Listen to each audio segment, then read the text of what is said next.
If you are joining us this morning, this is the news run-up. I am Akumbom Elvis Mc in Bamenda. This number 6th day of the month of October 2021. A head teacher of government primary school Womb by name Rene Akum was brutally killed and his legs shattered by unknown gunmen. The legs were all cut off. The incident happened breaking Tuesday this morning when gunmen stormed his home, pulled him out, beat him up, and then used machetes to chop off his legs. No reason is known behind the killing, but accusing fingers are on the Fulanis around the area who happen to have been the only armed people operating in Womb town as of now.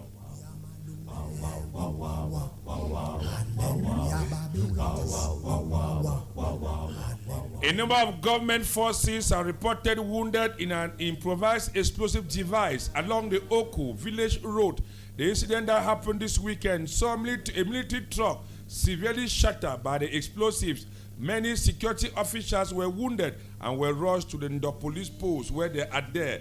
No detail yet on whether there was any death in that attack by separatists on a military convoy around the Oku. Mr.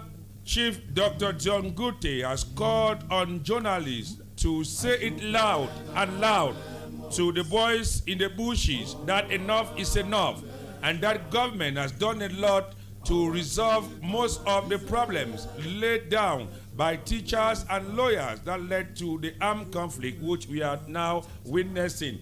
The Prime Minister was speaking yesterday in Ayaba Hotel as he held a working session with pressmen of the region after having met with some Northwest administrators, parliamentarian senators, and equally some politicians at the Bamenda Ayaba Hotel yesterday. The Prime Minister, head of government, told journalists, "I've come for one thing. I've come for peace. The only thing I've come for now is for peace.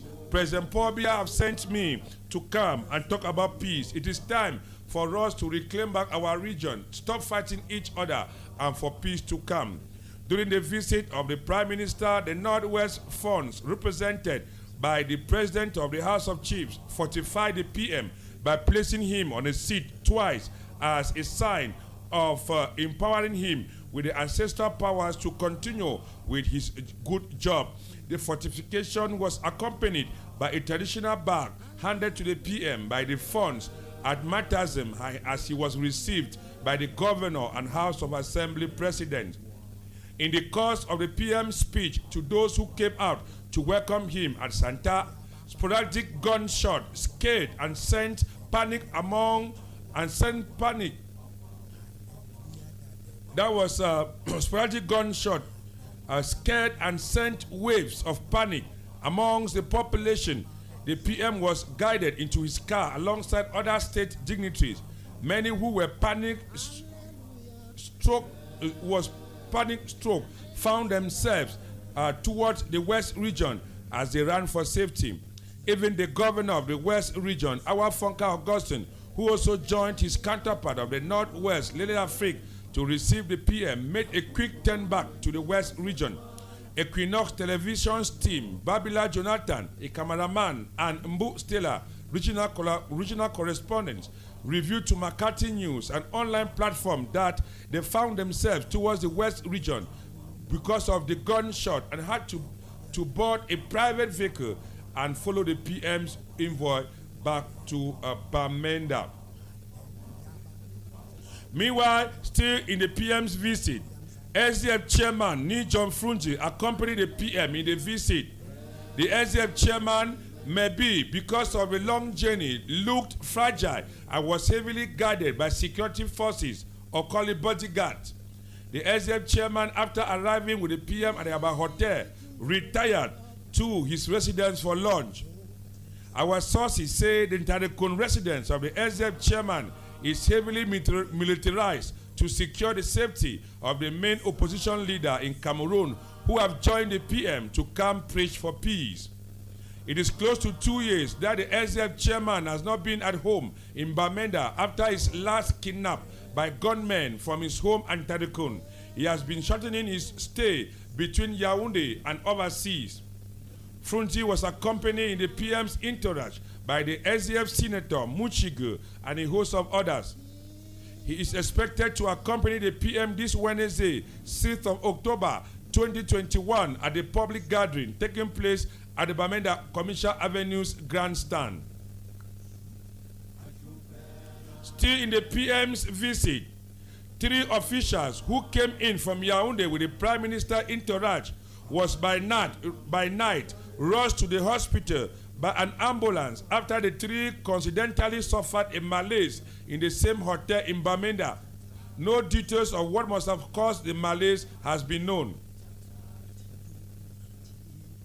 After meeting administrators, MPs, and senators, Prime Minister had time to meet with journalists. He called on the media men and women to tell the boys in the bushes in a loud voice that enough is enough and that the government has done a lot in resolving the problem the teachers and lawyers voiced. Prior to the arrival of the Prime Minister to the town of Bamenda, 2 explosives went off around the center town of Hospital Roundabout. The explosive caused panic and many shop owners and business people around the area closed their doors and went home. Security checks were intensified across the town. From Ngeng Junction to Commercial Avenue, cars were blocked, everyone was searched and cars were searched. Around the Shrine Quarter, roundabout Food Market, there was thorough security checks and search everywhere to ensure enough security before the coming of the Prime Minister. After the explosives, many people without ID cards and those who were just being suspected were all arrested around the area by government forces.